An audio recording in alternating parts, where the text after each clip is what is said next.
Today's special forces are elite fighters, highly skilled soldiers who operate dangerously close to the enemy. But are the tactics and weapons of these battlefield experts a product of the modern era, or did they exist in the ancient world? Were ancient special forces far more advanced than anyone thought? The Marines with a mission to save a metropolis.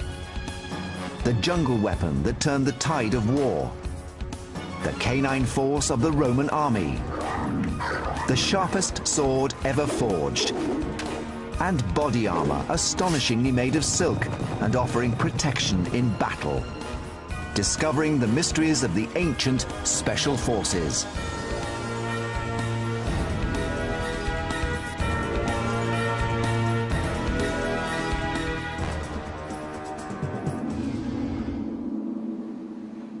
In 193 AD, the Romans besieged the city of Byzantium. The great Roman fleet was moored offshore, blockading the city and cutting off its supplies.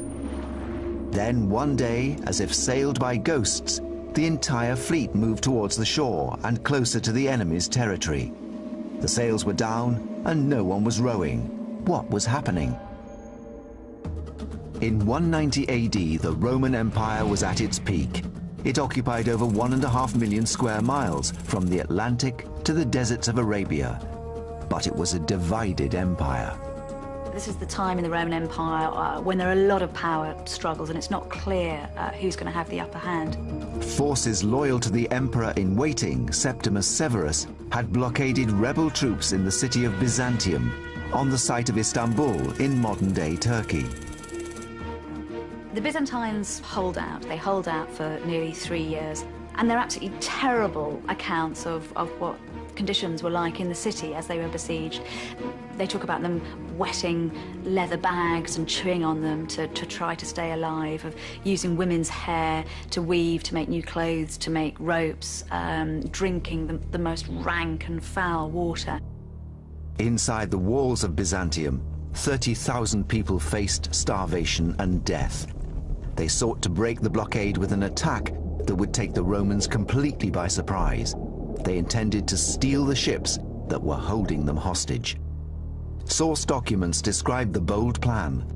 Divers cut their anchors underwater, after which they drove the nails into the ship's bottom and with cords attached thereto, and running from friendly territory, they would draw the vessel towards them.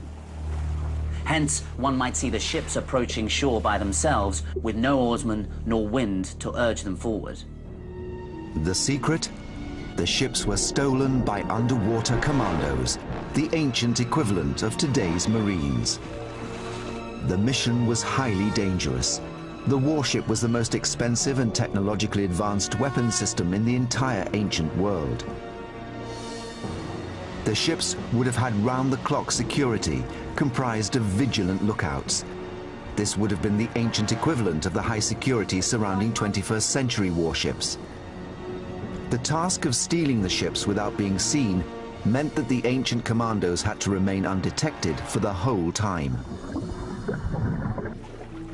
One glimpse, and not only was the mission doomed, but the entire city would be conquered.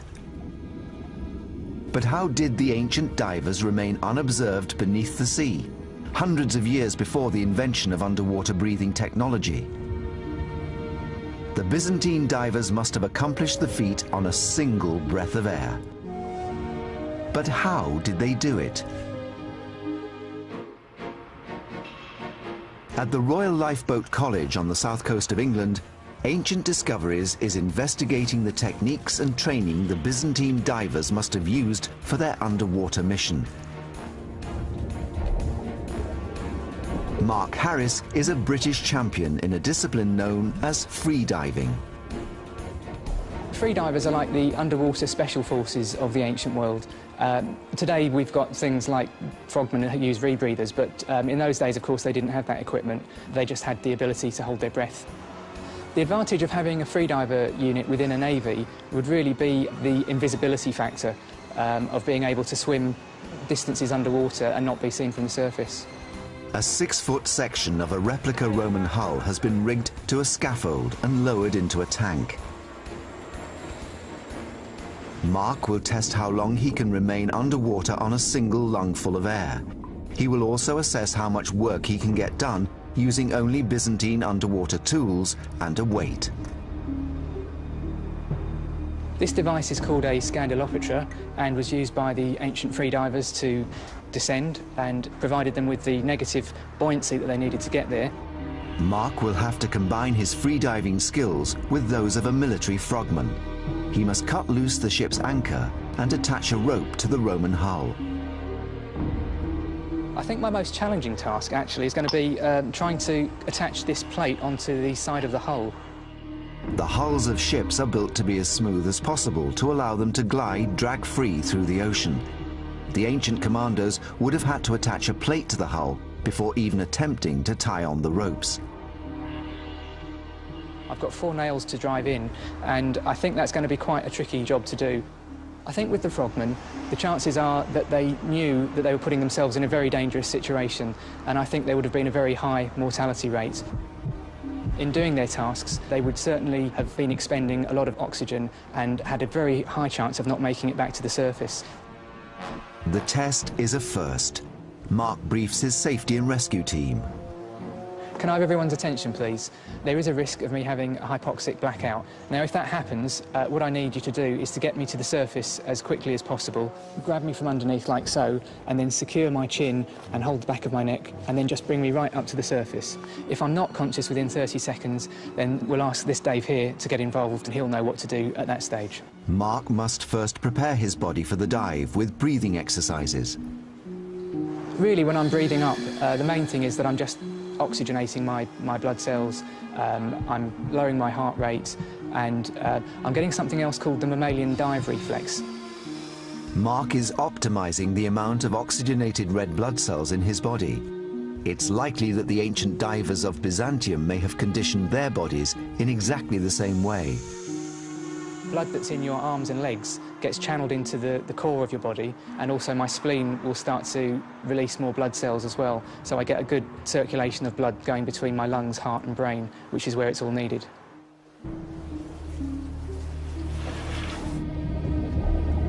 Mark's first task is to cut the rope holding the ship's anchor.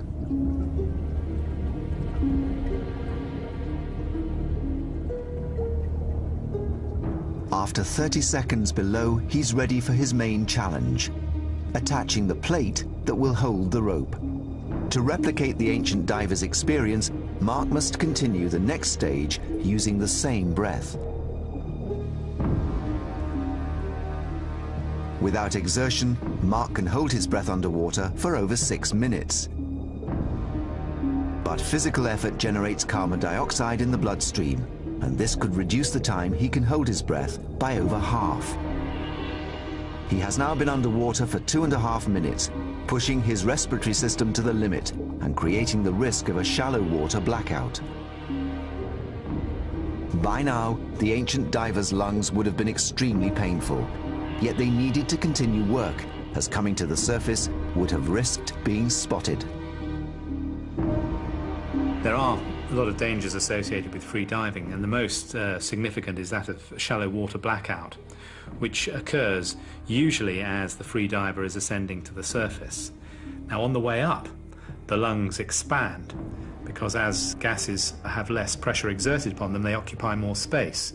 Now, this has the effect of drawing out the remaining oxygen in the tissues into the lungs, and it is the loss of oxygen, or hypoxia, that causes the loss of consciousness. And there usually is no warning of this. After 4.5 minutes underwater, the anchor cable is cut, the plate is in place, and Mark has successfully attached the rope. A dozen divers could have attached 12 ropes on a single undetected breath. This would have been enough for the men on shore to pull the ships towards the land. Mission accomplished. Yes, that was definitely successful. I think it opened my eyes really to what the ancient frogmen would have been doing. Amazingly, holding one's breath for 4.5 minutes while performing physical exercise is 4 times longer than the average person can hold their breath while sitting still. By using this ingenious method, the Byzantines captured a significant number of Roman warships. But even this could not save their city. They had to leave the protective shelter of their city and seek food, and it was then that the Romans attacked and slaughtered them. The Romans captured the city and razed it to the ground. Byzantium was rebuilt by Rome, and it would again become the capital of the Roman Empire when Constantine converted to Christianity, and its name got changed to Constantinople. And it still stands today as Istanbul, that city that sits on the brink between East and West. In every era, special forces are called upon to fight in extreme situations. Andrew Lambert and Richard Windley are investigating a device that was made for another extreme terrain, the jungles of Southeast Asia.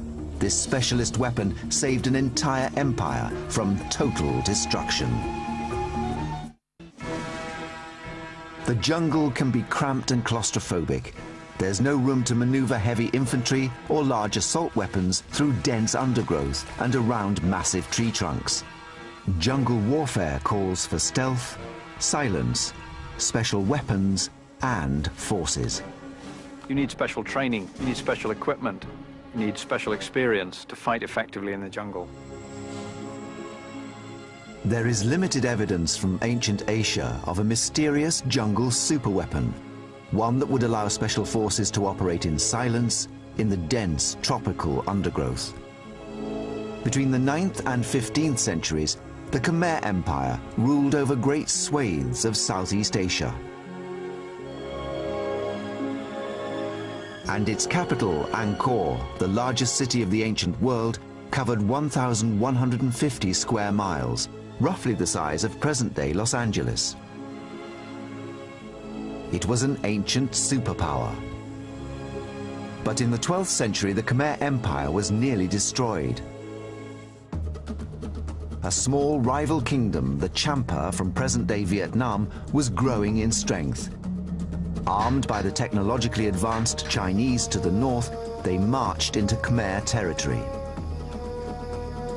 A simple bow, as used on the back of their attack elephants, only had an effective range of 50 feet. But this was perfect when fired from a fast-moving elephant at a height of 15 feet. But jungle forces operating hundreds of years ago needed a weapon that could be carried and deployed in thick undergrowth, brought up silently into a firing position, and fired at a much greater range and with much more power than the simple bow. The ancient jungle elite forces superweapon was the double crossbow. Ancient Discoveries is investigating how this weapon became the key to how two superpowers fought to dominate a 500-year-old world order. Leading model maker Richard Windley has reconstructed this ancient weapon. So Richard, what we got here, it looks like two bows back to front. The idea is we can get a much longer draw with shorter bows so that these things would be useful in confined spaces in jungle warfare. On covert missions, the elite forces needed range to shoot at the enemy from a distance. To get range, they needed a more powerful bow. The way to make a bow more powerful is to make it bigger. But a bigger bow is too large and clumsy to deploy in jungle conditions. The answer was to double the power of the bow, not by doubling its length, but by its number, the double bow. That's the one thing that seems to make sense with this. Even if you don't get any more power than with a longer, simpler bow, the sheer fact that you can maneuver it through the jungle is going to give you that critical advantage. Well, that's right, and I think a sensible test would be to test one of the bows on its own, strung as a normal bow, and then set it up with a complete string in the double bow configuration, and then try it again and just compare ranges. The range of the double bow should be greater than that of a single bow, although the double bow's design might make you believe the opposite. The way the bowstring is wrapped around both bows produces a lot of friction that might lessen the power of the double bow. In a normal bow, one's arm simply pulls back the string. But in a double bow, the string must slide over the first bow to pull that back. The friction at this joint could easily make the expensive addition of a second bow hardly worth the effort. As the string slides over the arm of the second bow, it rubs against the wood. This again uses up valuable power that is not being utilized to project the arrow to its target. Right, well that draw is about 11 or 12 inches. The single bow shot goes 40 feet. Okay, that's the first one, so. All right. What we've got here is two bows, and they're bending in opposite directions to give us a double effect. Are we square now? That's about centred now, Yeah. but as you can see, we can actually feel the jerking, so we really are actually You can getting see it right on these ends. I think we better pull this together because those reliefs show two men pulling. The archaeological evidence confirms that the extra power would have required two soldiers to draw the bow. Right. Okay, if you'd like to try that. Yeah, why not? Sorry. This is the double bow. Let's see how much further it goes. I think we better pace that out, Richard. Yes, that looks doesn't it? significantly better, doesn't it? It does. The arrow from the double bow travels 65 feet. We're looking at least a 50% increase. So what we've got here is a machine that gives us 50% more power with no extra width. That's right. Even with the energy lost at the friction point, the double bow has 50% more range than the single bow. A militarily effective improvement, this extra power also gave it another advantage. The only problem we've got, of course, in a jungle, you're going to lose performance because you're firing through trees, you're firing through leaves. So what we really need to do, I think, is to look at just how well this works in a jungle situation. The dense foliage that the Khmer and Champa were fighting in produced obstacles between the weapon and the target, barriers that could slow down the arrow and render it less effective. To recreate these conditions, Richard and Andrew have set up a series of targets 3 feet apart, an approximation of the gap between leaves and branches in a Southeast Asian jungle. Real leaves and branches are of varying thicknesses, but Richard and Andrew are using thick paper for the test because it has a uniform thickness. In this way, they can collect accurate scientific and measurable comparative data about the arrow's penetration.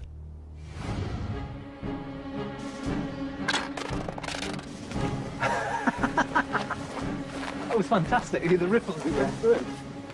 That was brilliant. We've just gone through all 7 of them, straight through and out the other side with almost no loss of power. So, as a jungle fighting weapon, this really does work. It's going to cut through leaves, it's going to hit the target at the other end. So, good idea.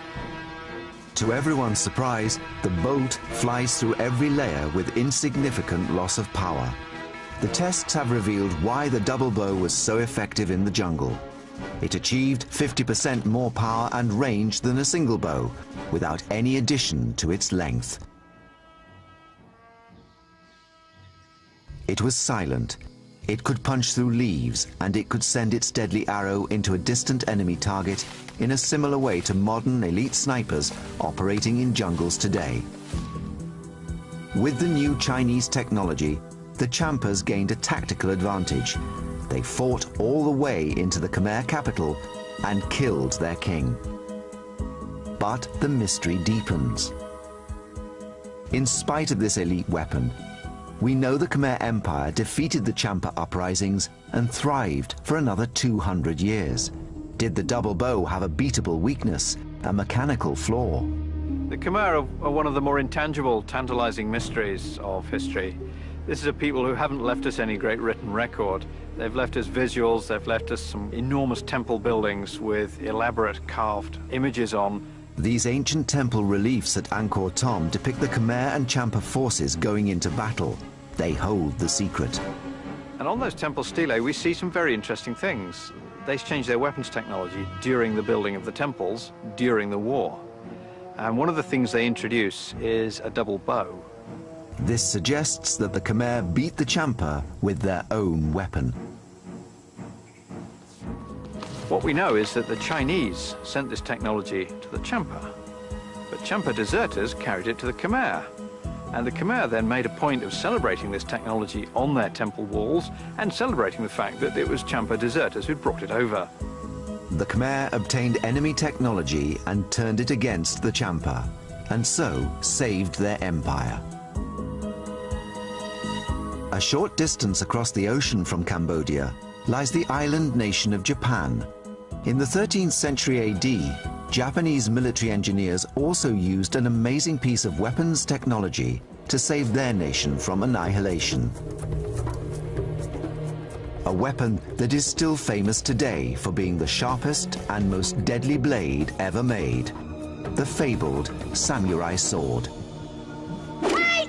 Even with all the technology that we have and all the machinery, we cannot make a sword like it was made many centuries ago.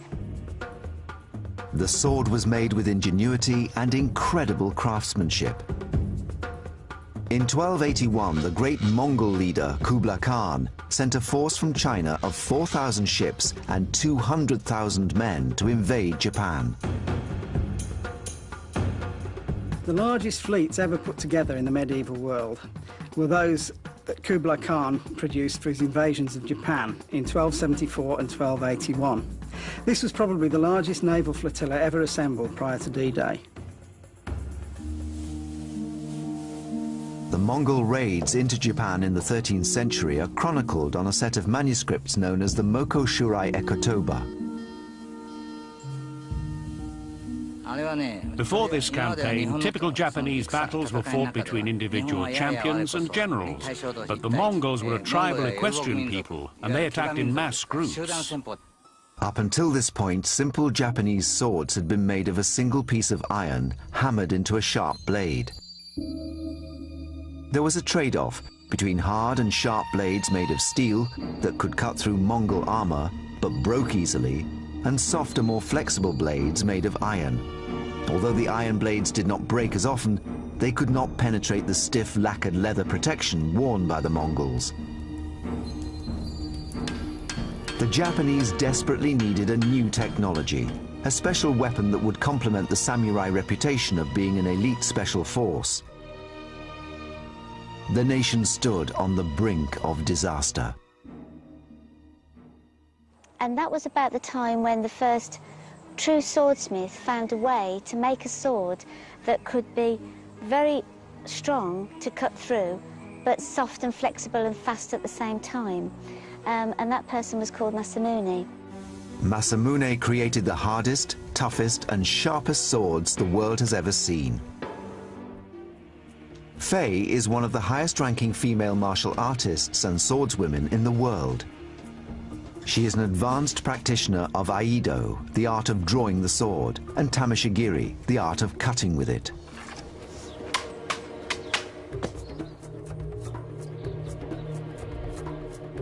But how did the great swordsmith Masamune manage to create such a deadly weapon?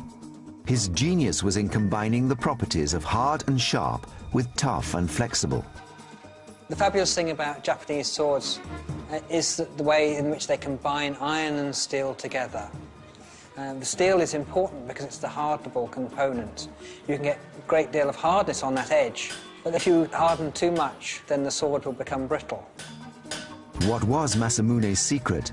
How did he combine these metals to create the greatest sword the world has ever known? David Starley of the Royal Armouries in Leeds has been examining a cross-section of an ancient samurai sword under the microscope. The cross-sections we've looked at, we've seen a piece of steel that's been wrapped around the outside and just hardened purely on the cutting edge.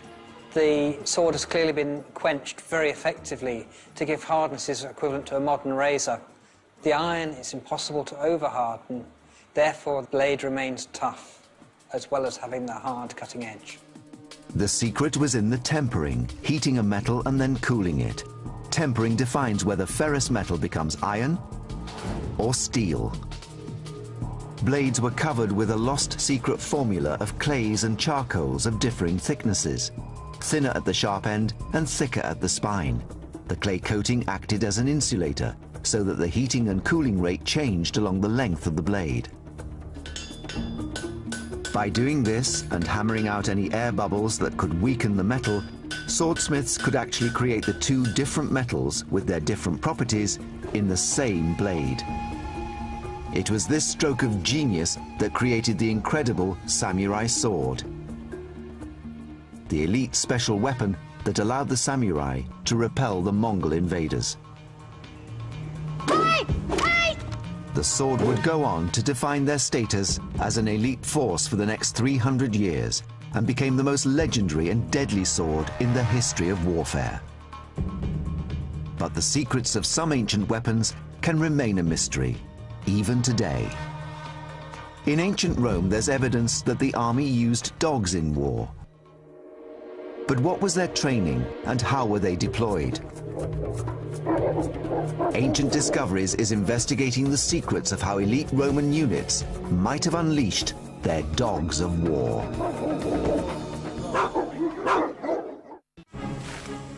From the war elephant tanks of Southeast Asia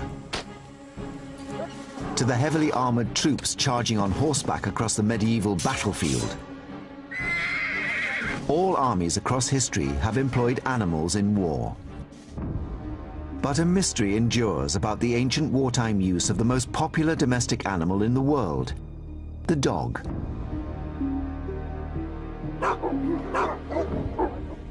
The canine tooth of a fully grown mastiff can reach up to 2 inches long. It's one of the oldest breeds of dog in the world, weighing up to 60 pounds. This makes such a dog an ideal special forces weapon. In 1513, Henry VIII of England made a presentation of 400 mastiffs to Philip, the King of Spain. And we know that Philip, the King of Spain, used those mastiffs en masse. Can you imagine a pack of 400 snarling mastiffs going at the enemy? He used them at the Battle of Valencia, and they drove the French mastiffs from the field. So we've got 2 armies using mastiffs. Extraordinary. But what of the Roman dog units? One of the most frustrating things about trying to look at dogs in the Roman military is the Romans just haven't written enough down for us. And the Romans, they write everything down. We know so many details about life in the Roman army, but not much about how they use dogs. We know they did use dogs, there's reference to dogs, and there are certainly images of dogs, and there are images of dogs in battle, but they don't tell us how. But on the column of Marcus Aurelius in Rome, there are clues as to how the Romans used military dogs. Marcus Aurelius was one of Rome's greatest emperors. He won several military campaigns against the barbarian tribes on Rome's northern borders, but was also a great philosopher whose writings are still studied today. He ruled between 161 and 180 AD. The column was commissioned to celebrate his achievements. There is one scene from the Marcus Aurelius column of this, emperor, which shows 2 dogs together near military figures, including the emperor and so on. According to 17th century accounts describing the column, it illustrated an extraordinary tactic used in battle by Roman dog units. The dogs would be unleashed, and just as they arrived at the front rank of the enemy, Roman archers would let fly their arrows. It's a controversial theory. So that as the enemy lifted their shields to defend themselves against the arrow storm, then the dogs would come in and seize their legs. I don't think I've ever heard such implausible, ridiculous nonsense in my life. It just doesn't begin to be a possibility. The risk of your own dog being hit by the arrow storm if it was just a few feet short, it doesn't begin to make sense. So that doesn't help us. Unfortunately, in the course of preservation and restoration of the column since the 17th century, these scenes have been erased, so Ancient Discoveries cannot verify this evidence. Since we don't know the answers, we need to go to Italy ourselves. Mike Loades has traveled to Rome to investigate the last remaining breeds of this ancient dog. Dogs like these could have been bred by Roman military dog handlers. These are mastiffs. They're sniffing me. I hope they're not checking out their next meal. They're not pet dogs. These are guard dogs. They're big, ferocious, brave, fierce dogs. And they're the sort of dogs that might have been around in ancient Rome. Certainly, Roman writers such as Pliny talk about big dogs that were around in the ancient world that were used in battle. He talks about them having troops of dogs. So, I mean, this is intimidating enough, just having half a dozen here with the handler. But imagine a great troop of dogs slavering and snarling and coming for you. Huge value for intimidation in a military sense. It takes almost superhuman strength to rein in 5 massive dogs. Is this a clue as to the size of a unit under one dog handler? This is an extraordinary feeling. They've just given me these 5 mastiffs to hold, which I think can pretty much do as they like, and they pretty much are doing as they like. But I think a trained handler, probably with a big stick, because the Romans weren't terribly friendly to their animals, could probably take 4 or 5 on a leash like this and go in. So they're not taking them as one. I see this as a handler going in with a whole fistful of mastiffs to intimidate and take out the enemy. The investigation suggests that if they did, it might have been beasts like these, in groups of up to 5 with a single handler. Rome must have used them more than Rome is letting on to us. But the way they were used remains a tantalizing mystery. Somehow, somewhere, for some reason, Rome is keeping a secret. I'm sure one day we will unearth some new bit of evidence. We just need one more clue to tell us what did the dog do for Rome. As yet, there is no archaeological evidence about canine special forces. However, vast amounts of historical evidence does exist about the samurai, those elite warriors of antiquity. Although even with them, there remain some intriguing mysteries, and startling facts can still be uncovered. Yes, they had swords, but it wasn't their weapon of first choice. Their principal weapon was the horse and the bow. They were mounted archers. And in the age of the horse and the bow, where for centuries this ruled the battlefield, certain elite warriors, bodyguards and messengers had a device called a horo. It was a special kind of flag, and allegedly it could stop arrows. Ancient Discoveries is investigating this implausible protective device. Can a team of leading experts unravel the mystery of how a simple piece of fabric was able to protect the samurai from a hail of arrows? Often outnumbered, relying on surprise and speed, special forces depend on superior equipment to carry out and survive their mission. In the ancient world, it was no different. Elite warriors wore the best protection they could afford. Perhaps the most extraordinary is what appears to be nothing more than a silk bedsheet. It's known as the horo. It's shown in illustrations in the many ancient texts that chronicle the clan wars that ravaged Japan through the Middle Ages.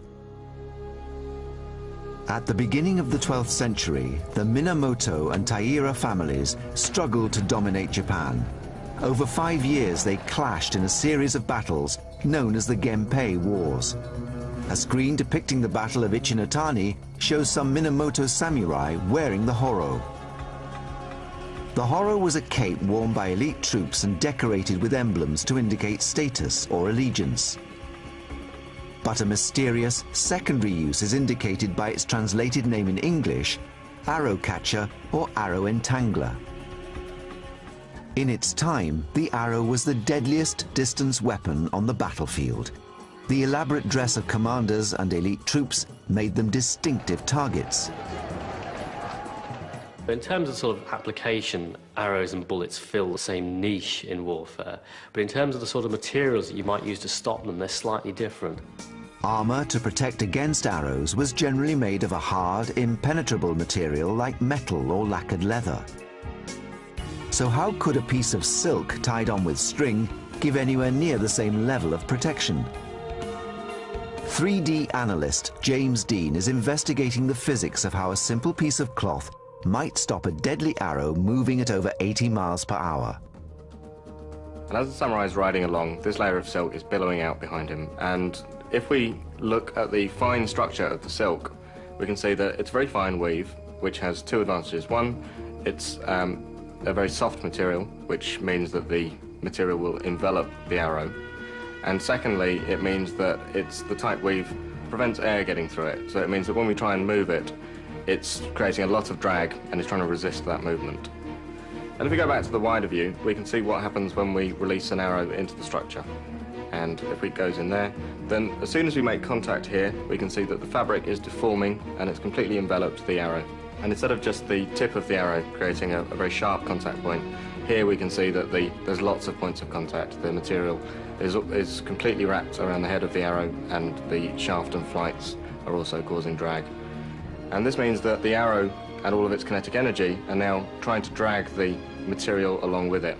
And by the time we get close to the rider, we can see that the kinetic energy is completely dissipated and the arrow falls to the ground before it's made contact.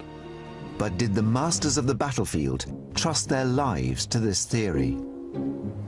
So, Richard, let's see what you've done with this. Aha! That looks like a horro to me, but I don't think that would work. This is like a lampshade. That material is so taut. Yeah, well, we think this is the last version of it in its sort of ceremonial form. So that's imitating the billow when you're standing in a parade static. And this one's cotton? This one's cotton. And, of course, we can see here the Japanese heraldry here. So, I mean, that's the other function of this. Yes. I mean, it is an identifier. So if we've got to simulate that on the back, that's a heck of a lot of material to billow, isn't it? It is quite a lot of material. I mean, I can just feel the weight of this. We're going to need a bit of a supercharged horse to get that to billow out. But there are translations that I've read that say cotton, but others that say silk. The silk one's a very different beast altogether, much, much lighter. Oh, God, this is more akin to sort of modern or 20th century parachute silk. It needs very, very little air movement for that. Oh, look at that. There we go. There. Samurai airbags. That's what we need. That's fantastic. I can see it functioning. What I can't really see is I can't see it stopping an arrow. What do you think? Well, one wouldn't think that that would have any resistance to an arrow. It doesn't seem very likely, does it? It doesn't. Well, I think the first thing to do is to test it, and I think not on me, so wind machines, what's occurring to me. Mike has brought his samurai bow to the Ancient Discoveries testing ground. It might be that the horro doesn't stop an arrow, but it slows it down enough that it will no longer penetrate the armour. So we're going to test it against this ballistic jelly, which is supposed to simulate the density and resistance of human flesh. Look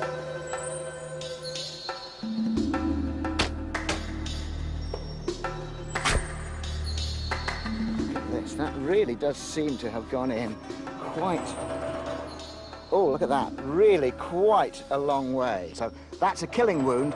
Let's see if the horror will save my life. Silk is a famously light and strong material, but can it stop an arrow flying at 80 miles per hour? Testing his archery skills, Mike is surprised to discover an unanticipated feature of a horro billowing in the breeze.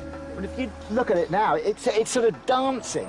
And especially with the mon, that's the heraldry on the back, is dancing about. So what would be a good aiming point for an archer is now confusing him considerably. That's actually very difficult to aim at.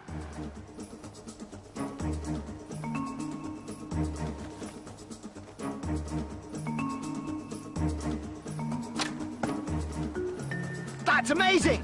You can see it's work! Look. This is completely unbelievably And what would you fantastic. call that? You call it entangled? I would call it entangled, but also a stop. Yeah, I mean, it completely exceeded my expectations. I say the point's still gone through, but I mean, it's the shaft. It's stopped the shaft. It's extraordinary. It's genuinely surprising. It really is, isn't it? See, that's a sort of an armour-piercing little, you know, narrow bodkin-y type arrow, because he would be wearing armour. The next test is to try a big broadhead, a cutting head. Maybe the broadhead will cut the silk. Pretty good, I think. Look at that. It's done what I predicted. It has cut through the silk. But then once it was in the silk, the weight of the shaft just dropped that silk down. Yes, that's right. So it came through, it used all its energy by then, and then it just dropped down. And these guys are going to be partially armoured anyway, aren't they? Exactly. We just want to resist the fatal penetration of armour.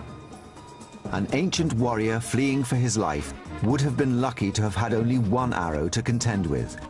Mike and Richard are building up a picture of how the horro would have protected a rider from numerous arrows fired from various angles and ranges. It's been both fascinating and frustrating at the same time. It was slowing them down. I mean, sometimes it was even just punching them out, like as if it was a trampoline. And yet there were others that did get through, and they went right through, completely defeated it, and hit this with a great smack. The horro in Mike and Richard's test successfully deflected 70% of the arrows fired at it. Mike feels this is an acceptable success rate for such a light and mobile protection, and good enough for him to test it in person. He will replicate the experience of a samurai warrior 700 years ago, on horseback, being chased by a cavalry archer. It's going to be interesting. I've never heard of anyone ever trying this experiment before. It may work, it may not. It's a piece of material. It should, to me, the arrow should defeat it. But the Japanese had it for a long time. That gives an idea it has an effect. To ensure the safety of the horse, the arrows have been blunted.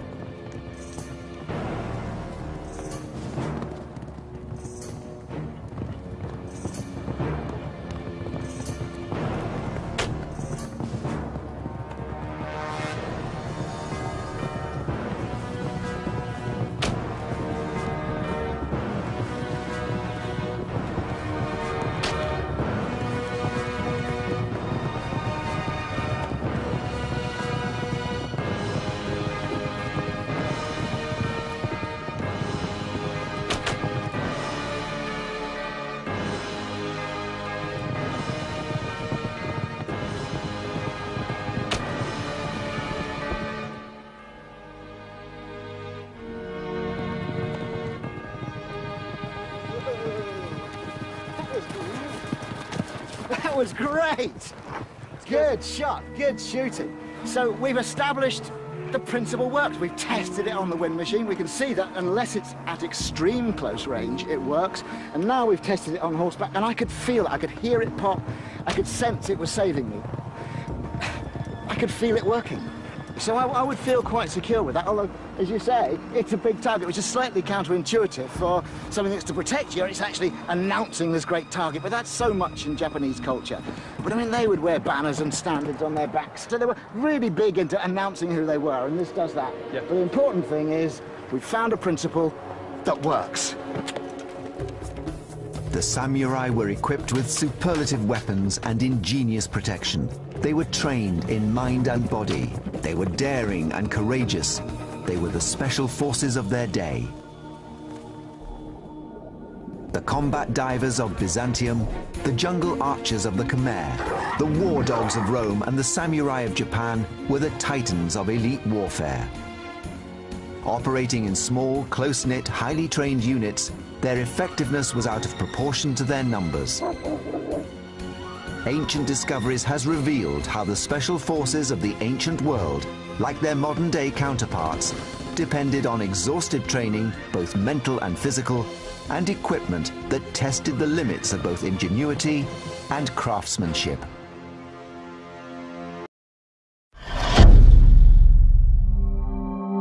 Thank you for watching The Amazing TV.